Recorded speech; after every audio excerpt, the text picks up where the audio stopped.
Namaste everyone. Welcome to today's guest talk titled The Music of Monsoon. The speaker with us today is Miss Richa Sharma.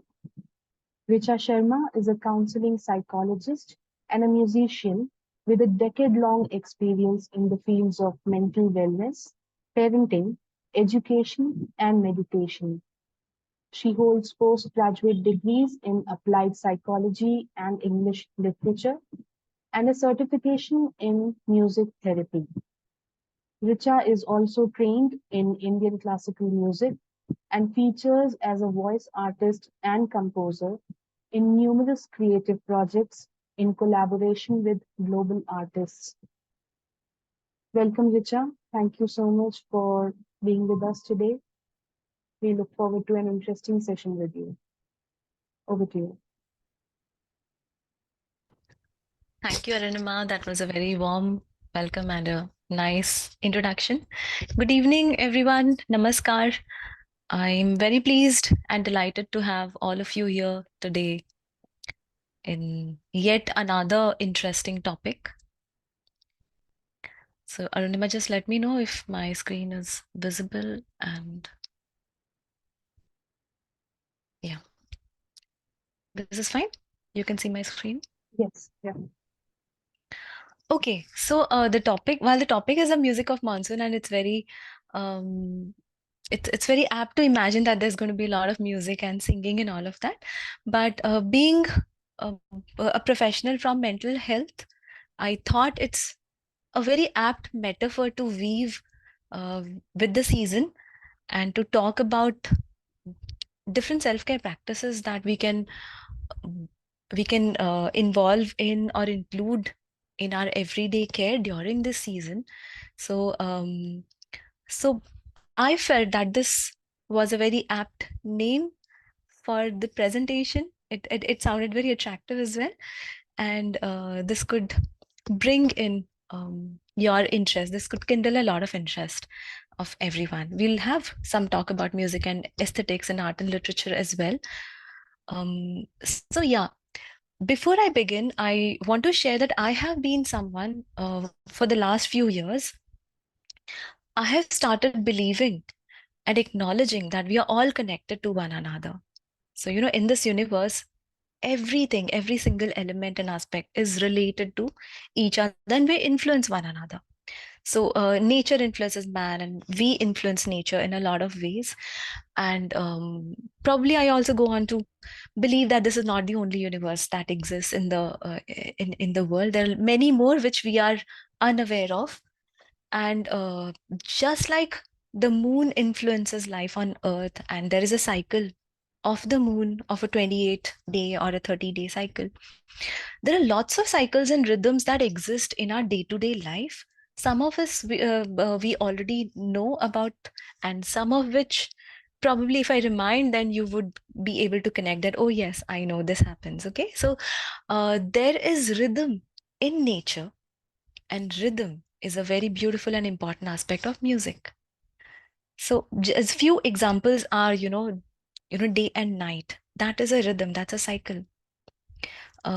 Females go through an ovulation cycle every month. So that is a monthly rhythm or a monthly cycle that takes place. The moon has a rhythm, has a cycle. Every 14 days, the moon will be waxing and waning, and then there'll be full moon and there'll be a new moon.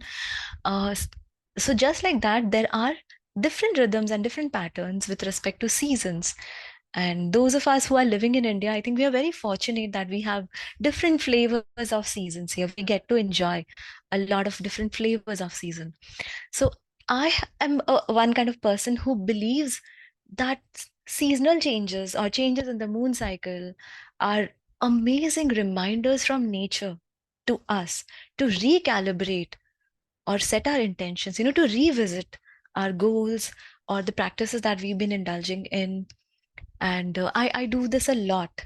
For instance, when the autumn season starts coming, I take it as an opportunity to remind myself that it's very beautiful to let go.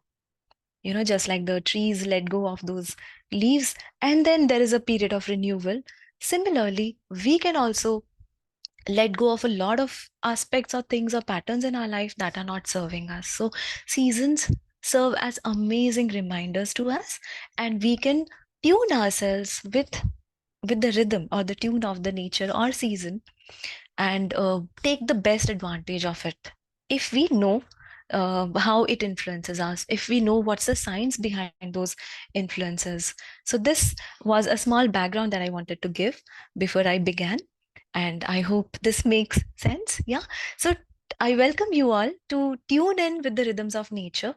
And just like I already shared, seasonal rhythms invite us to take a pause and calibrate or align our body, mind, spirit, our energy, our goals, our priority, our intentions, and everything that we are doing. Okay. So currently in India, in the part of the world where we are all living in right now, and if you are elsewhere tuning in from other parts of the world, here in India, the season of July and August is considered as a summer monsoon. So India has two different types of monsoons, summer as well as winter. I'm going to talk more about the summer monsoon and how it influences our body and our mind and a lot of different things. Monsoons have a very glorified kind of a viewpoint, especially for artists, whether somebody is a painter or a musician or a writer or a poet. Monsoons have so much of glory. It is awaited, and it is also, people are frightened of the devastating effects of monsoon. So it's I mean, it's magnificent in a lot of ways. While it waters and it curbs our thirst, it quenches our thirst, yet it can be very fiery. So people in olden times were, understood its power, and they invoked the power of nature. They worshipped nature, and they pleaded nature to be kinder to them. And India, being an agricultural country, was primarily dependent on the summer monsoons for its produce. So, with this background, let us proceed. So, also, this season here in India falls in the month of July and August, like I said. And here we call it as Shravan and Bhadrapad, like Savan Bhado. Savan Bhado is a very common phrase, very common term used in folk songs, folklores, also in a lot of Bollywood romantic songs. And here, uh, we enter into the phase of Dakshinayan. So some of you might be aware that with Makar Sankranti, the sun is falling more on the North Pole, on the northern part of the equator, and then it starts falling on the southern part of the equator. So these phases are known as, the Uttarayan and the Dakshinayan. So now we have entered into the Dakshinayan phase, which is a more feminine half of the year. There's a great shift in the energy, and it's a reminder to us that, let us slow down and let us focus more inwards towards practices that nourish our soul, our emotions, and our inner growth. Okay. So, my objective and my intent with this session is that by the end of the session, I hope out of these three objectives, at least one objective is definitely met for each one of you. So, I do intend that the participants are able to understand the effect of the rainy season on our mental health and the bodily rhythms.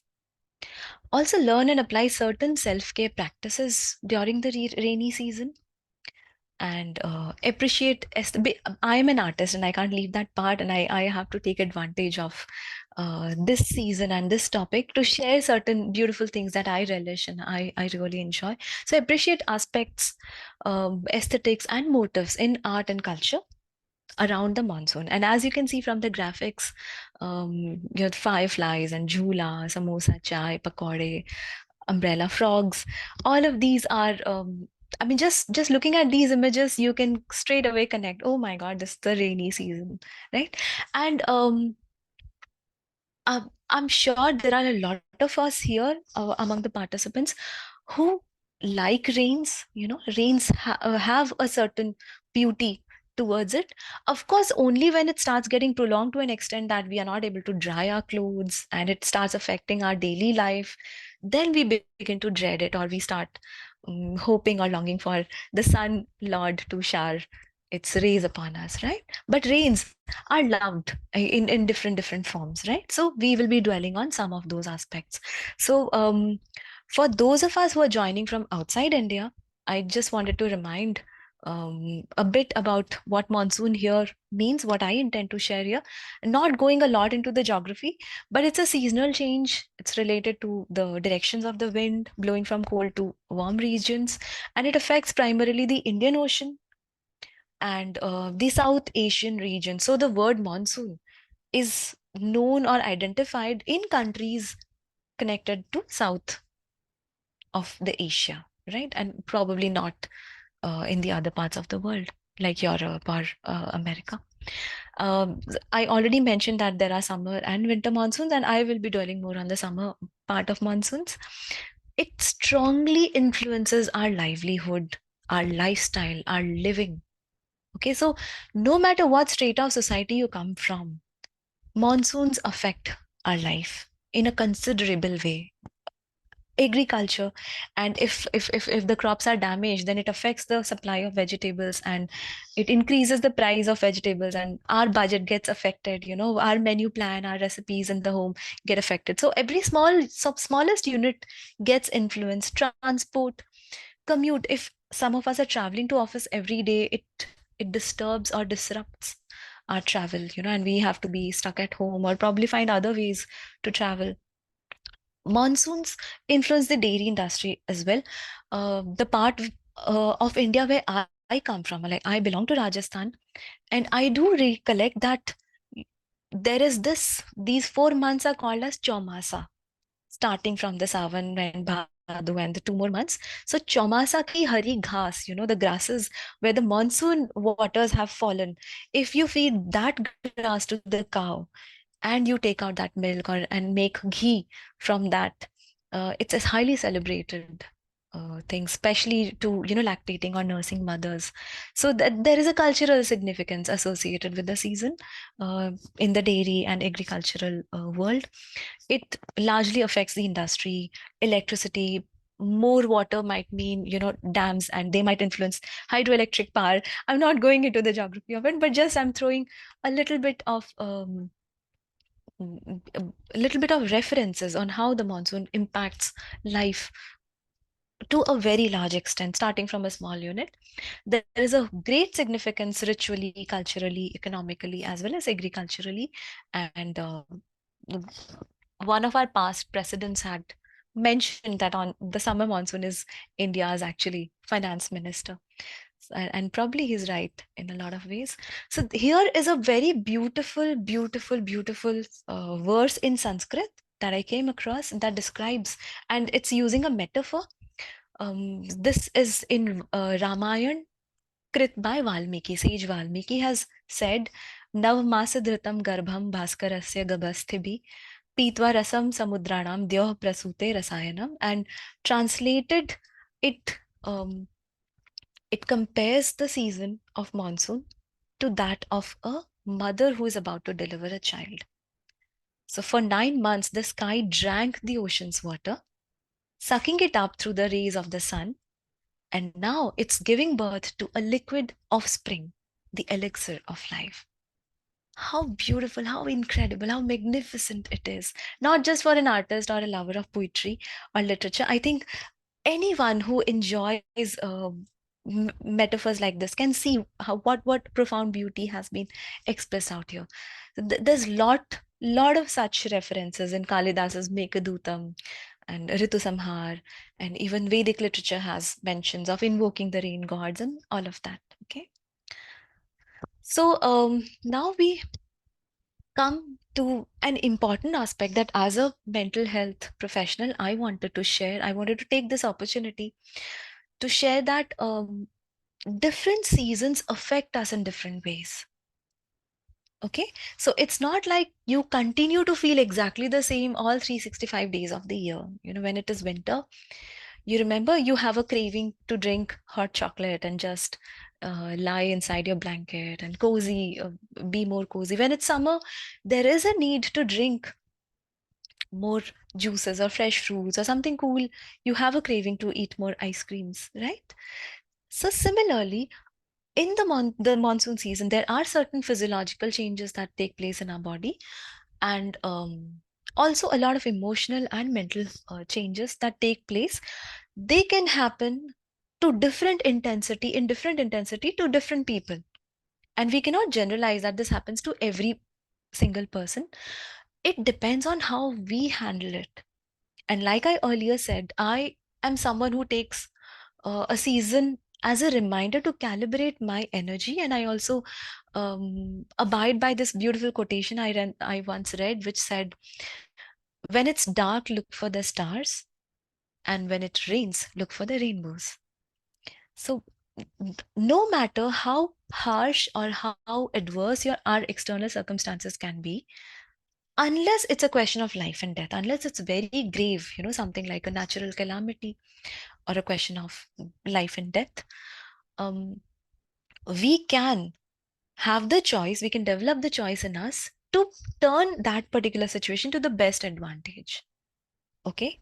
So, but there are a lot of us who are gravely influenced or affected because of a lot of logistic reasons. Some of us might not have help, and we might be deprived of a lot of essentials, etc. So those aspects can definitely influence us in adverse and negative ways. Let us throw and shed some light on some of those parts of the monsoon, which are not very glamorous or glorifying, but they do exist. So there is this term known as seasonal affective disorder. But there is research with respect to this term, and it says that especially during winters and monsoons, people do experience a certain kind of depression, or loneliness or melancholy. Okay, and I will share what is the reason behind it. Why do we feel this way? It can also be felt or experienced by some of us, um, some of us Indians who travel abroad and start living as expatriates or go for work or vacations towards the northern part of the world, the North Pole, closer to the North Pole, especially Norway and all those, Finland and those countries, which are extremely cold. I think Omar can probably connect or relate to that. So traveling to those parts of the world where there's not enough sun, people do tend, especially Indians and all of us living in this part of the world, we do tend to crave a certain warmth from nature, and it's a little difficult for us to tune ourselves to that um, environment. A lot of us who are living there for a longer period of time, we try to adjust and make the best of what we can. Okay, so seasonal affective disorder is the term that I intended to share out here. Also, some of us call it the monsoon blues as well. And if you sit with 4 or 5 people in a cafe and you just start talking about the rains, and you might say, wow, I love the rains, how amazing it is. I remember, I go back to my childhood, putting in paper boats and jumping in muddy puddles and all of that. And there might be one person who might definitely say, oh God, I dread the thought of rain. I just do not like the rains at all. It's so creepy and it makes me feel very eerie, and I start feeling very depressed, and I don't feel like going out of my home, and I just want to lock inside, and I cannot explain why this happens to me. There might be definitely one person that who does not like the rain as much, right? So this is what is happening. People have their vulnerability triggered by the weather, which affects their overall well-being and their daily functioning, work, relationships, quality of life. Some of us who are able to drive or have a car, but driving every day in such weather by our own car can be a challenging experience during such weathers. Potholes and the roads broken, etc.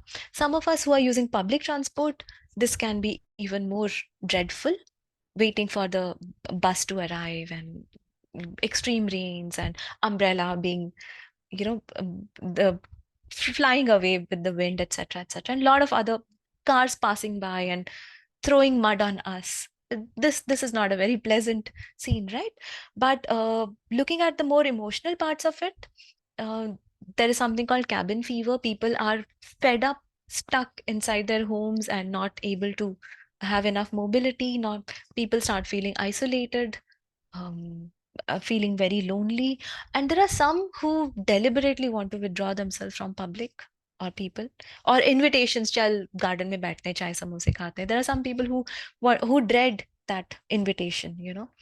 There is a significant drop in the energy levels inside our body, at the season. Some of us might feel extreme anger, and we do not know why we feel that way. For some of us, that anger could be shifted to irritability, a feeling of irritation because our daily work is not being able to get done smoothly. Clothes not drying up. I think that's a strong reason for being irritable, especially mothers of small children and people who have to look at that aspect. Children's uniform, office goers, your cost office uniforms and costumes not drying up, not being able to maintain that laundry. All these are all very very very genuine um, reasons, or also coming in a home where the fan is on and the clothes are drying up. It's not very pleasant to look at, but it is real. It's happening in our homes during such weather. People do feel down in the downpour. It's a nice phrase of usage, but the downpours make people feel more down. There's a sense of dullness, gloominess, melancholy. People start associating there's dark clouds outside and there's darkness inside my heart.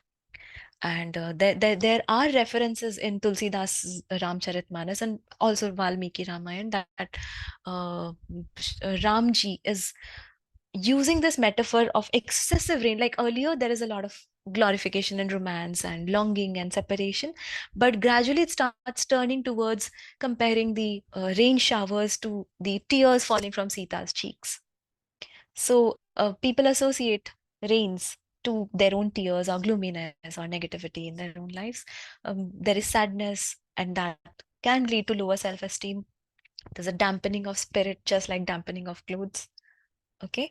A feeling of fatigue and lethargy. You might find a lot of people wanting to just lock inside their room and turn the lights off and not talk to anyone and just sleep, just eat and sleep.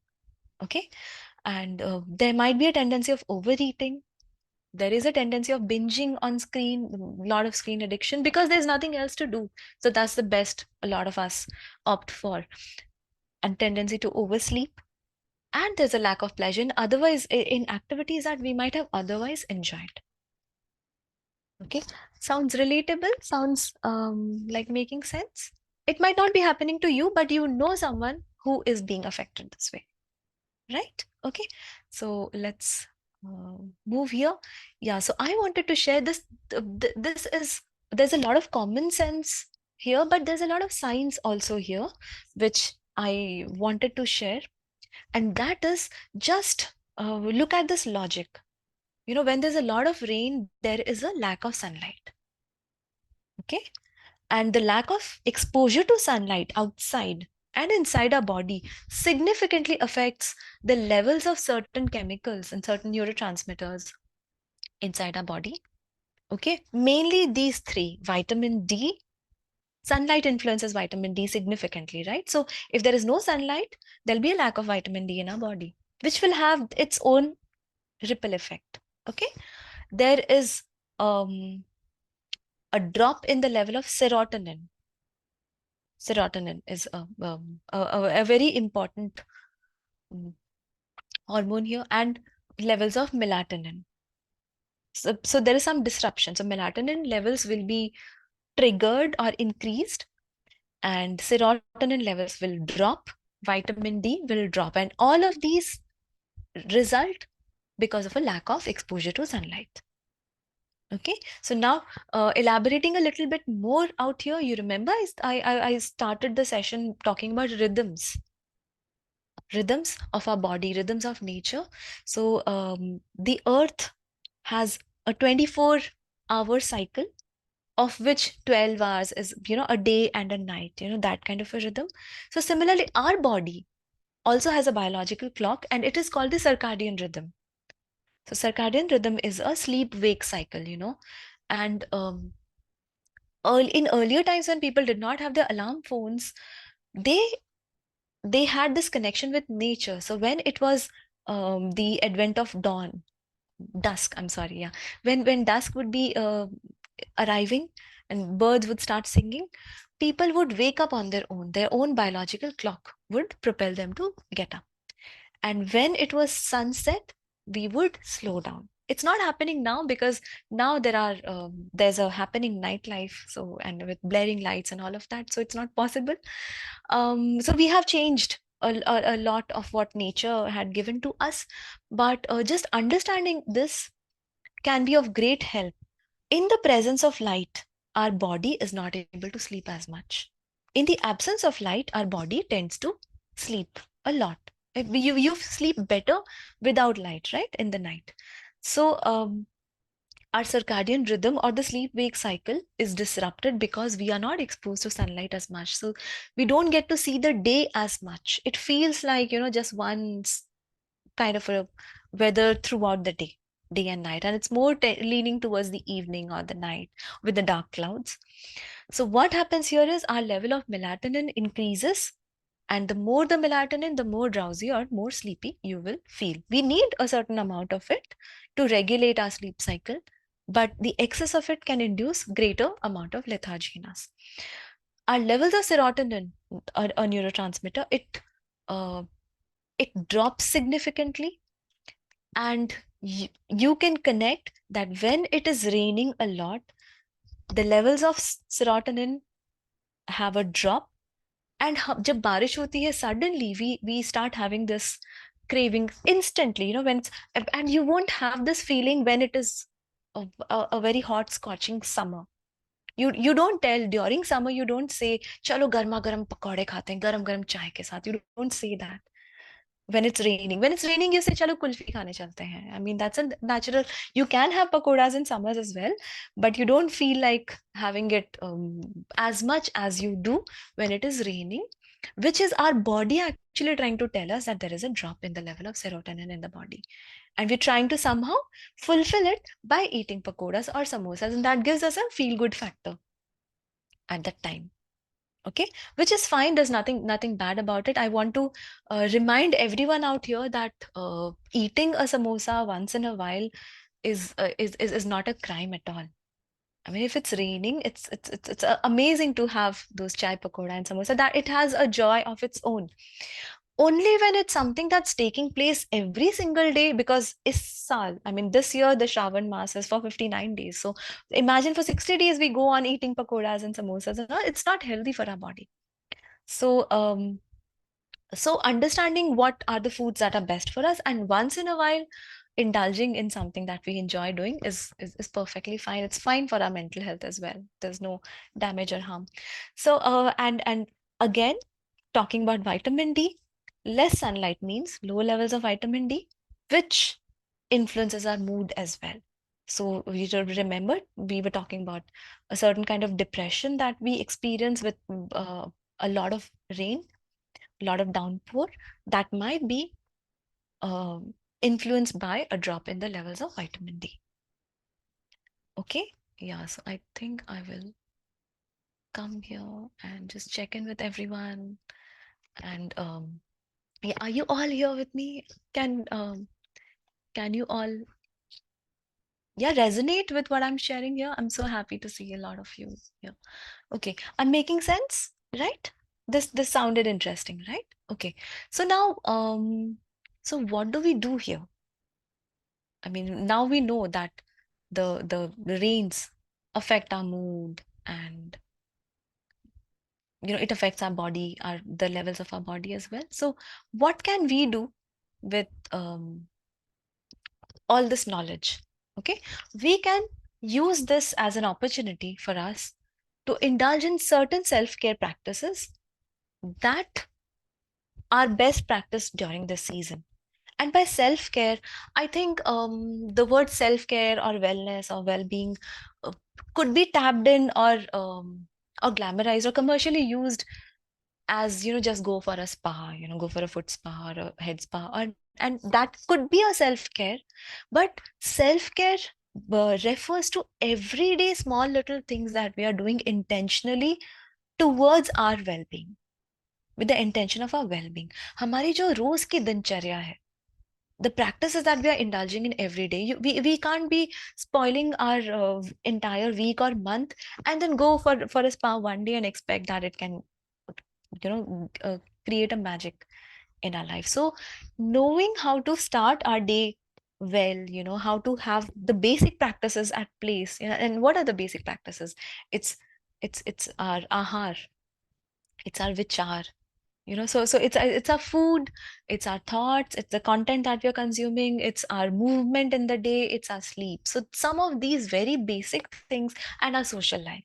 So if we can take care of these basic aspects, we have our self-care practice in place. And there is not one particular self-care practice that all of us have to practice. We can try a lot of techniques and we can see what fits best for us, and we can include a package of that depending on different days. So I think I have started calibrating my energy in this way. I'm not saying I'm already there. I am exploring and I'm beginning to learn. So there will be certain days when I really feel, I have been watching a lot of holy and pious and sacred content. I've been reading a lot of spiritual literature and all, and suddenly I will have this need to maybe watch a web series or indulge in something or maybe eat something. So if you tune yourself to your body, you will understand, you will know that your body has a requirement of this, and you do not overindulge, like you give it once in a while. And this can happen when we tend to become more mindful, when we tap in to our needs, um, to our goals, to our body in a better way. Okay. So here are some self-care practices that I like to share with all of you. And these are all very common and you already know these practices, but let me just remind some of these once again. So the first one is movement, because monsoon or rainfall restricts our movement. We're not able to move outside the home. So that's an amazing excuse. I can't go to the gym. I can't go out for a walk. It's raining, so I have to just sit at home. But even if we have one room where there is a small bed and a little bit access to the floor, I think that's a good space for us to practice movement in our day. If we are working from home, we can take advantage, and we have to give presentation. So as we are seated, our limbs are not visible to other people, right? Okay, nobody asks us to stand and show their head to toe and give a presentation. So we can include some foot rotations or movements that can allow us to stretch our legs at that point of time. And every 30 minutes or 35 minutes or 40 minutes, whenever it's possible, just try getting up and stretch. Don't keep water next to you. Go to the kitchen, fill your own glass of water. Don't call attendant or help to give you water. I mean, take advantage of these small little things. I try to do this whenever possible. That it is apt for us to get as much movement in the day as possible. And we explored a lot of this during the COVID time when we were stuck in lockdown as well. The same applies here. So the way we treated our need for movement at that time, we can include movement in our day here, being in home as much as possible. Those of us who have small children and we do feel that it's dreadful running after them, take that running after your children as an advantage. It's giving you enough movement for your day, right? So play with your children, run after them, um, play some, passing the pillow, passing the ball. Those kind of activities we can definitely curate inside the home. Also, if it's possible and if you do feel connected to this philosophy, I think practicing yoga is amazing. And yoga is not just a body movement or just a breathing technique, but it's a whole lot of philosophy to practice. And but taking in a few practices and creating a small package for 10 minutes or 15 minutes and doing that consistently every day can go a long way. Okay, they're not doing anything at all, just cribbing that I cannot just move outside. I love walking and I have to go out and walk. Okay, but find like when it rains, look for the rainbows. Do the best that you can with whatever you have instead of complaining that this is what I wanted and I'm not getting that. Okay, also try, because our mood gets hampered or affected, try to engage in activities that make you feel good. So here is something that I try to do, and it's not every day that I do it, but I sometimes feel a need. I try doing this during the cycle of the moon, sometimes during the new moon or the full moon. um or every Sunday. So you can have a reminder, and that can serve as a calibrating point for you. So, make a point to write something on your journal or make a scrapbook on a theme or topic of your choice. You can definitely do this at home. A lot of us are doing this online, on the digital world, which is fine. I mean, if that is something you enjoy and if that's something you're not addicted to. But my take is, I'm a fan of the more tangible objects. So nothing beats a real paper pencil, a real book in your hand and writing things down. That activity is really very good for our brain, our mental health. Okay, scribbling or doodling or drawing, making art together. I try doing this with my daughter because children are fond of drawing like anything, and they never get tired of making art. So sometimes sitting with them, and it is a good quality time activity for them as well, and it's healing for us also at the same time. So journaling or drawing is just one example. Cooking probably could be another, and you can come up with your own creative ways that you feel connected to. If you have a garden in your home, in your balcony, spending more time there, that gives you access to nature, right? So sitting out there and spending some time with the plants can be a good self-care practice.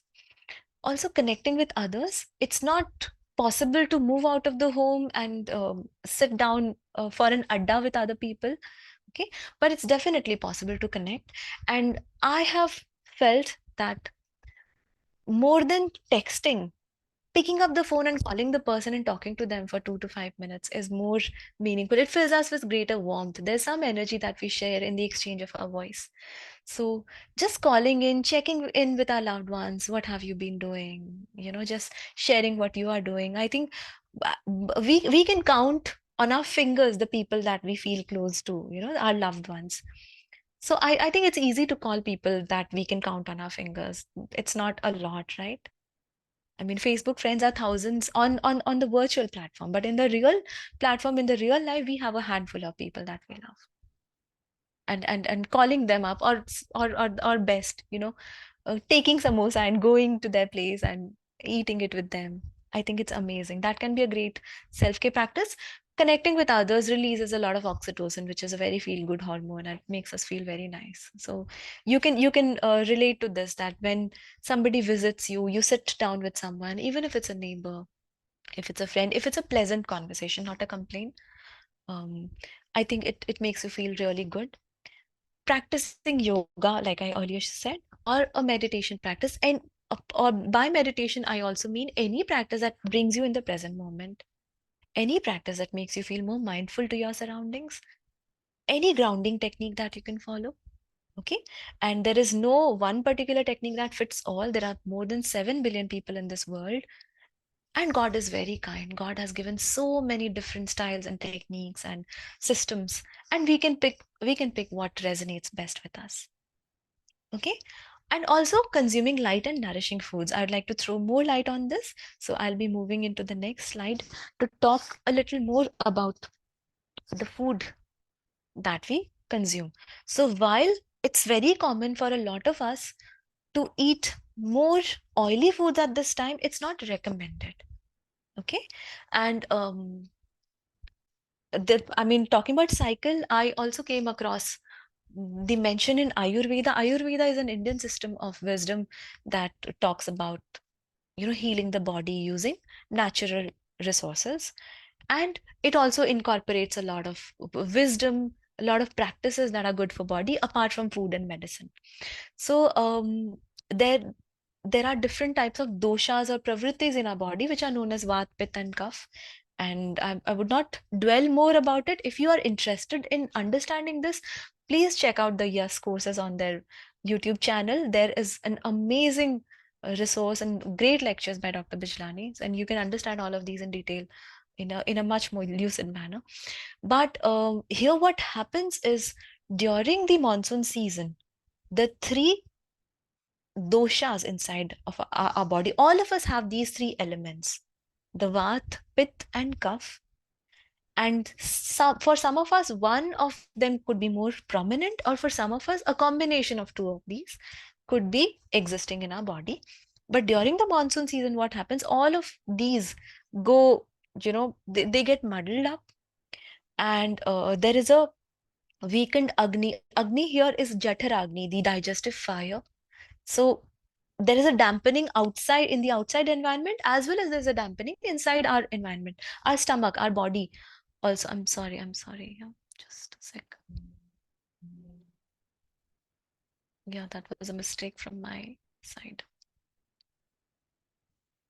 I am not able to share my screen, Arunima. There's some problem in my system. Okay. There's some problem here in my system. So let me stop using the slide, and let me just communicate what I had to communicate here. And that is, so there are different types of foods that can serve us better during this season. And those include foods that balance our three doshas, you know. And the best one of this is something that we dread, something that our mother used to tell us, beta khichdi kha lo. So khichdi has had the combination of, rice and lentils, and all cooked together in a one pot, and some herbs, some spices. Also, she would add a few vegetables, all the vegetables that we would not be eating as children. She would add them, and we would not even be aware. We would not even know that it's existing. The pumpkins, gourd, different kind of lauki, etc. So, khichdi is an amazing meal, and a lot of, yeah, you could see the slide. Just a second, just a second. Let me try. I Actually, there was a glitch at my side. Yeah. Okay, I can share my screen again. Thank you.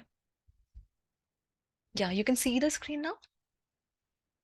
Yes. Yeah. Yeah, you can see this. Okay. So this is an ideal time for us to cleanse and detox our system. Okay, so let us take advantage of this. Let's not fill our stomach with more. While a samosa can enhance our level of serotonin, there are other ways to do that. And I mean, once in a while it's fine, but not every single day. So we can have foods that nurture our digestion and build our body strength in a more judicious, in a more conscious manner. Some of these foods that I discovered, and some of these I had heard from my parents also, and I did not. I mean, I felt, why are they prohibiting me from eating certain items? And gradually, I understood and I discovered, like in the place where I belong from in Rajasthan, it's prohibited. They say dahi nahi khate sawan mein, and the old elderly people or ancient people used to connect everything to a folklore, or it was easy for people to remember because there was oral transmission of knowledge. So they would say, it's not good for our health. So सावन में दही नहीं खाते, सावन में खीर खाते हैं, तो उसको वो मुहावरा, they used to create proverbs out of that. And I was not able to resonate, but now I do understand that curd is naturally a very cooling item, and during the rains it's already cold outside, and it can increase our kapha tendency more, right? But if somebody has to consume it, there are certain different ways to consume it at that particular season or time. So food that can balance all the three doshas in our body. The best one is khichdi, like I said, or easy to digest foods that are lightly cooked. Barley, dalia is also one of them. Having soups. Now, I'm not saying that all three meals of your day have to be khichdi and dalia and all of that all the time. You can have other items that you have been regularly consuming, but try to make it a point to occasionally include some of these foods that can be good for your system during this season. Okay. Also, I discovered that a tea with a brew of ginger, like crushed ginger, consuming it in the day is good. It kindles our digestive fire, and it's good for our digestion as well, our system as well. I also discovered that a tea with three seeds, cumin, coriander, and fennel. We call it jeera and dhania, sabut dhania, the dhania seeds, whole seeds, not the powder, and fennel seeds. So making a tea out of the combination of these and straining it and consuming it could be healing.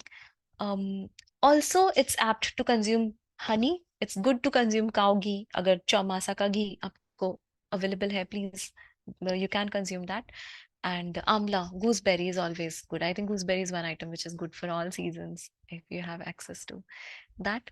What are avoidable some items which are very heavily cooked with a lot of spices, which are difficult to digest.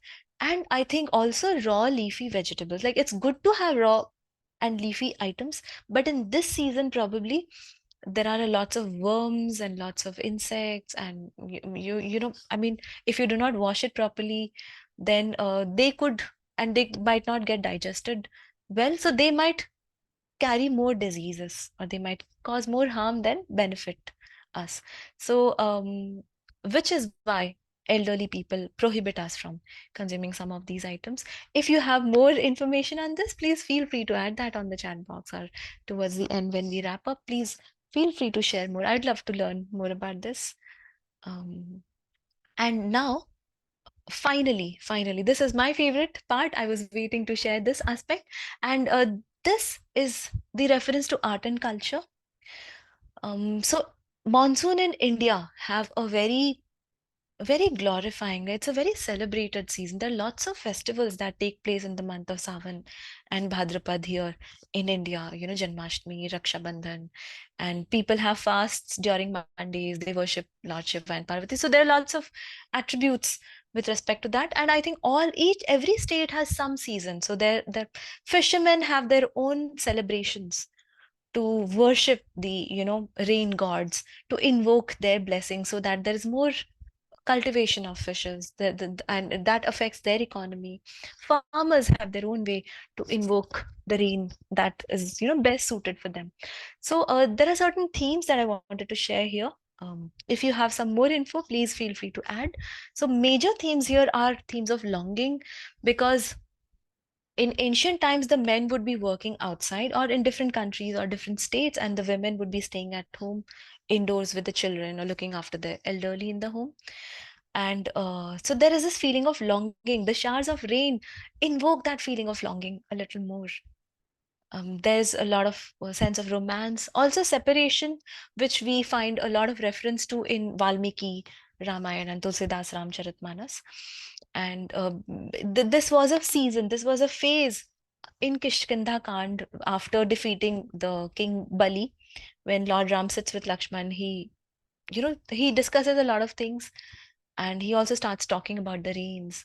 And my favorite over here is, I added it because I wanted to share this. I really loved it. Look at the alliteration.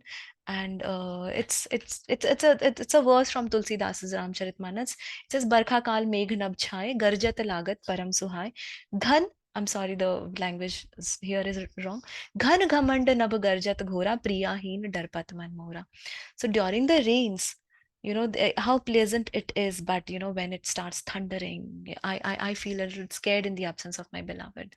So ghan ghamand ghan garjat, so there's a usage of alliteration which is very musical. So a lot of bandishes in the you know, season of rain have a strong usage of such alliterations and such beautiful metaphors and rhetoric and such language. There's also a theme of celebration. I wanted to share this here. I came across a genre of folk music called kajri. And kajri is a word used for a woman's kajal, you know, the kohl that she wears in the eyes. And it is compared to the dark lining of a cloud. So the dark lining of a cloud is metaphorous or similar to the dark kajal that a woman is wearing. So there are different types of kajris here, and in the north Purvachal part of India, there are a lot of kajris between a nanad and bhabi, you know, the husband's wife and husband's sister. So there are lots of references like that. The bhabi is telling the sister-in-law, please don't go outside in the rain, you know, you will be drenched, your brother will come and scold me that I did not take care of you. So those kind of very sweet, you know, teasing kind of songs are the essence of lyrics in Kajri and these kind of folklores. Lots of reference of literature which I have been sharing. I have been sprinkling those. I could not wait until this last slide to talk about those. So Rig Ved and Kalidasa's literature, also Valmiki Ramayana and Tulsidasa's Ramcharitmanas. I mentioned a lot about those. You might have uh, definitely seen a lot of reference to peacocks. You know, when it is raining, a peacock is dancing. So lots of paintings around a peacock's dance and how colorful it is. Right. So when you look at a peacock, you might attach the season Savan to this. you know. So there Moria, I mean Moria Baga mein bole aadhi raat mein. So there are Rajasthani folklores and songs around the calls of the Moria, and the songs of the cuckoo, and the songs of the frogs, you know. There are beautiful mentions about these elements of nature in songs and music like that. So talking about music, I already mentioned Kajri, lots of Kajris around the Radha and Krishna and the gopis longing. Lots of classical music around monsoon, and there's a raga around monsoon which is known as Rag Malhar. So Malhar is a monsoon rag, and there are certain legends associated with it. And I invite you to check out some of the pictures that I had added here. So this Govardhan Parvat. Krishna is holding the Govardhan Parvat in his finger, and it was raining incessantly. And there's a story that Lord Shiva started, drumming the damru, and the sound that emerged from that damru was of Rag Megh. And Megh is a rag which is associated with the season of the rain. There is another story about the origin of Rag Malhar that goes to Tansen. Of course, you cannot talk about classical music without talking about Mia Tansen. So Tansen was an expert who could invoke nature, um, and various attributes and feelings of nature using his power of music, using his singing. So there was a rendition by Tansen of Rag Deepak, which could actually ignite a light, a lamp, a Deepak. So some of Tansen's enemies actually created the situation where they provoked the ruler to ask Tansen to sing Rag Deepak with so much of intensity that it started burning Tansen himself. He was being burnt by those the fire and the heat that the Rag Deepak had ignited. And even when he went to the river to take a drip, the intensity of the heat of generated by that rag was so high that the water had started boiling. Okay, only when, so there are different legends. Some legends say that his daughter sang Rag Malhar. Some legends say that there were two sisters called Tana and Riri who sang Rag Malhar. So when that Rag Malhar was sung, then the rain started falling, and then the fire was extinguished. Okay, so whatever is true, I mean, I do not know what is true, but still it's very enjoyable and beautiful to explore this aspect associated with rain in by our ancestors, right? So there are different forms of Rag Malhar. We're not talking about those here, but Rag Sur Malhar and Megh Malhar and Miyan Ki Malhar, these are more popular forms. I have created a playlist for all of you, which I will be adding here in the end of the session in the chat box. Please go to that playlist and listen to lots of beautiful renditions of Rag Malhar and lots of monsoon songs that I really love. And but they are not songs from Bollywood, they are songs from the classical music genre, instrumental as well as vocal music. Also, lots of reference in Bollywood with rain. A lot of popular songs, Pyar Hua, Ikrar Hua, Raj Kapoor, and it just goes on. I mean, rains invoke different kinds of feelings, mainly romance in Bollywood. Lots of poetry, lots of shairi associated with that. And I already mentioned usage of alliterations and metaphors, but when you listen to a bandish, which has mentions like umad ghumad. So umad ghumad is a play of words. Umad ghumad badarwa. So the clouds are moving here and there, they're dancing. They compare the clouds to the walk of an elephant. Those kind of beautiful metaphors we can find. So, Badarwa, Badariya, Badra, these are all words for clouds. And you will be surprised to know that while the English language has the word cloud for the word cloud, Indian languages, I mean, including Hindi and Avdi and its various variants, have enormous amount of terms for different types of clouds. Probably 26. I think I could misread. If you know the answer, please let me know. I saw there were 23 or 26 of them. So room, jhoom, moria, barkha, bijri, damini, these are words for thunder and lightning and all of that. So we find a lot of these. I did read this already, this verse from Ramayana by Tulsidas. It is there in Kishkinda Kand. So if you do have Ramayana in your home, please go to Kishkinda Kand and read this beautiful verse. It's a joy and delight to explore this. And with this, Arunima, I wrap up my talk here on music around monsoon with respect to music and art and literature and aesthetics, as well as with reference to the rhythms, the influence of the monsoon on our body, our emotions, our inner self, our well-being. Thank you so much. Over to you. Yeah. Thank you so much, Richa. It was really beautiful, interesting, and of course, I'm sure very helpful as well to all of us. Thanks a lot. Uh, Participants, if anyone has a question or anyone wants to share something, please go ahead. You can use the chat box or unmute yourself and speak up.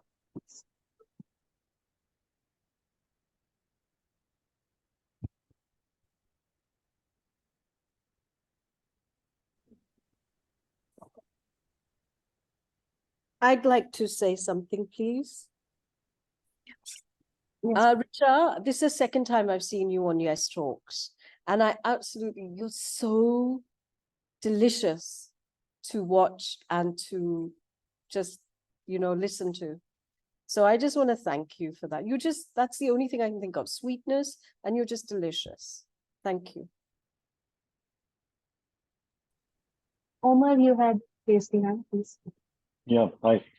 Thank you. Just following on what Sangeeta said, obviously it's great to hear Richa. I was just thinking, um, I was feeling, for me, monsoons growing up outside India, monsoon was all about my grandmother and summer holidays. And that was the only association I had. Um, I live in a place where it's only hot, hotter, hottest. So I'm in the Middle East, and reminiscing all that about monsoon that you said. Um, I think one thing about the rain, I think Richa, I thought you will romanticize the entire aspect of rain, because that is one of the glorification of rains, and that came in later. There are a few lines that I remember. It says that बारिशों के मौसम में तुमको याद करने की आदतें पुरानी हैं, अब की बार सोचा कि आदतें बदल डालें, फिर ख्याल आया कि आदतें बदलने से बारिशें नहीं रुकती. So, someone, who's, I think, Rain has brought that. Laundry part, yes, I really like that one. I mean, there's some aspects, which teacher always connect.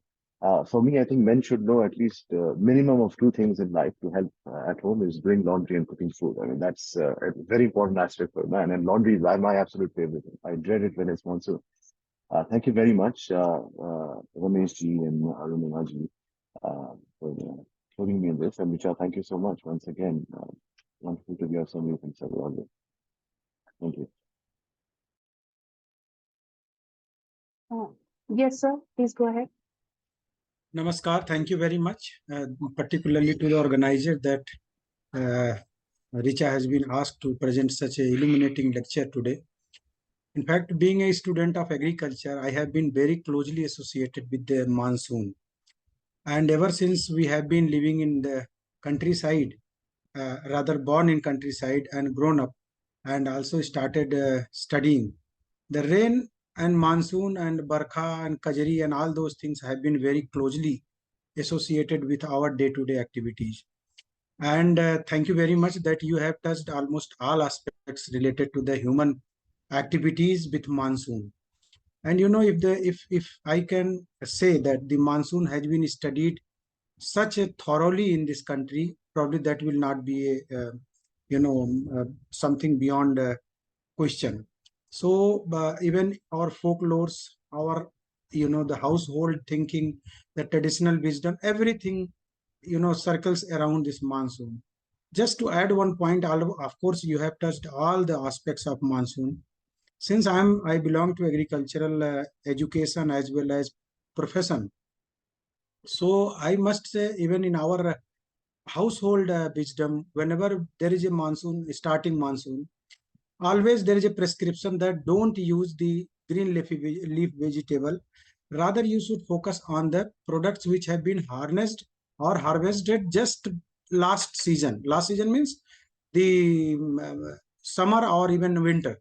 So more cereal, more potato, more pulses, and all those things were prescribed. And the best cooking method which we have come across, which is always there is a prescription that you should go for roasting.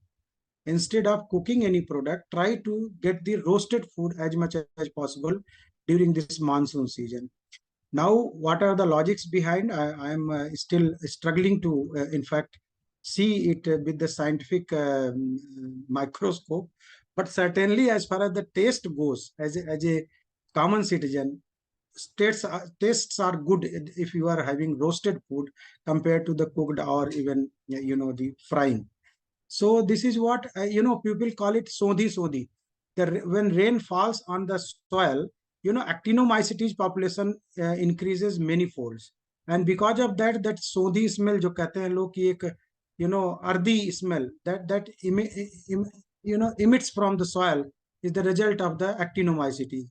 So probably that could be the reason that roasting almost goes closer to the this kind of taste or flavor. So this is what I wanted to add. Thank you very much. Thank you, sir. We have some words of appreciation for you, Richa, in the chat box, and one request also to sing us a few lines of Rag Malhar. But I think you can close with that beautiful rag. But I would like Dr. Bijlani to share a few words before that. Sir, please. I have with me today Shri Vidya, as you can see, from the Yes team. So maybe she would like to say something before I come in. Thank you, Richa. Such a beautiful session and so good to hear you speak. Very enriching, very holistic. Really enjoyed it. And I don't know whether I should confess, but we had pakoras this afternoon. And I mean, I'm so glad you brought out these smaller nuances of why we crave for a certain food. And for me, that was a very enriching piece, apart from everything else that you talked about, this whole chai pakoda and samosa thing. And it's just so much there in our culture. So thanks a ton and God bless. Thank you so much. Thank you. Maybe I can start with the chai pakoda itself. In general, the principle in Ayurveda is that the things that we like are not actually good for us. And that applies also to the foods which we should have in terms of our prakriti. So the same applies perhaps to seasons. In the rainy season, we feel like having chai pakoda, but actually we should be taking light foods which are easy to digest, as you said. And I think that also is the logic behind what Dr. Yadav was saying, that we should have roasted food, because in general, roasted food is lighter and also easier to digest. Because on one hand, it's cooked. Cooked foods are easier to digest than uncooked foods. And at the same time, it is not fried and therefore easier to digest. Sir, thank you. Now coming to some of the sort of one spiritual aspect of the rainy season. We have been progressing during the last few hundred years. The scientific progress that we have made has made life more and more predictable. We are able to plan things, and most of the time, we are able to work our plans. The element of uncertainty has gone down. Rain keeps alive that element of uncertainty, and our adaptation to change, our willingness to accept uncertainty and not get too upset by it. And you displayed it beautifully when you had a technical glitch and you could not share the screen. You got flustered, but only for a moment. And then you were back. You knew that at least you could see your slides and you knew what to say. So that sort of uncertainty is still there in the world. And rain reminds us of that. And I think that's one of the beautiful things about rain. We might have made some plans and we suddenly have to change them because rain makes it difficult to stick to those plans. In fact, one of the participants perhaps asked that you should actually sing something.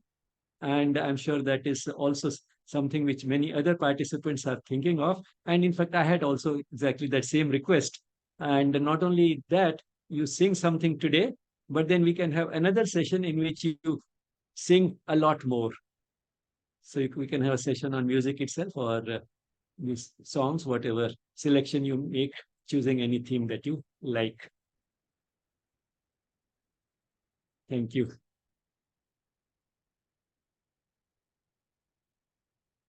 Okay, so here I'm just singing a few lines. This is Kriti by Surdas, and it talks about the advent of rain. So how beautiful it looks, and the description around the rain.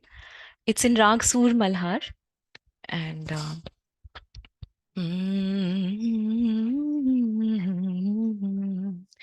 उमगी घटा चहूँ दिसते झुर झुर उमगी घटा चहूँ दिसते झुर झुर बिजुरी चमक सुहाई बिजुरी चमक सुहाई देखो माई नाई बरखा ऋतु आई देखो माई नाई बरखा ऋतु आई दादुर मोर पपैया बोलत दादुर मोर पपैया बोलत कोयल शब्द सुहाई देखो माई कोयल शब्द सुहाई देखो माई नाई बरखा ऋतु आई देखो माई नाई बरखा ऋतु आई. Thank you so much. Yeah. Thank you, thank you, thank you. Thank you. Beautiful. Thank you, Richa. That was so beautiful. I literally have goosebumps right now. Thank you so much. I thank the participants as well for being with us today. We can close today's session with a moment of peaceful silence. Namaste. Thank you. Namaste. Namaste, sir.